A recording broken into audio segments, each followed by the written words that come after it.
nak buat apa kat sini, Ustaz?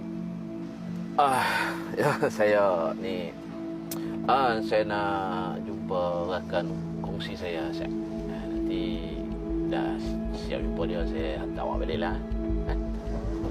Kita tunggu dia. Kita sembang dulu. Orang kata sembang dari hati ke hati. Taklah dia, saya ni dah bolehlah saya nak tanya. Awak dengan suami awak lah ni lagu mana? Oh, macam itulah. Kita orang masih suami isteri. Cuma mungkin PJJ.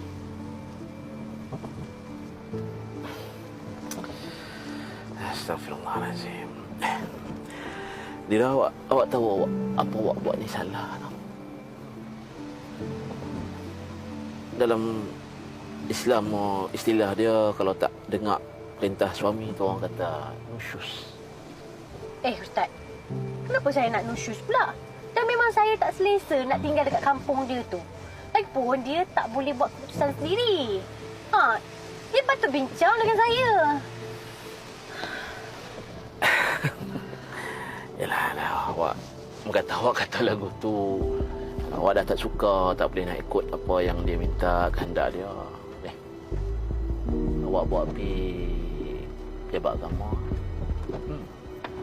Awak jangan biar dia gantung awak tak kali. Kesian awak. Awak duk keras tunggu dia kat sini. Kat kampung tu mana tahu dia ada perempuan lain ke apa ke, kan? Tak adalah. Saya percaya suami saya dia tak rembuk macam tu. Macam mana pun dia memang baik. Dia takkan buat macam tu. Ya. Tapi saya ni bawa sana sini tak kata dengan dia. Ustaz! Apa Ustaz ni?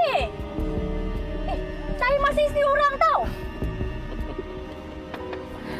Tidak, awak tak usah tunjuk suci lah. Awak kalau masih hinggap awak ni bini orang, awak tak ikut saya. Api merata lagu ni, tempat-tempat macam ni, malam-malam macam ni, kan? Awak takkan ikut saya. Hello, babe. Babe, aku rasa okey dah, babe. Aku tak sangka lah saya Ilman tu ada perasaan tak baik dekat aku, babe.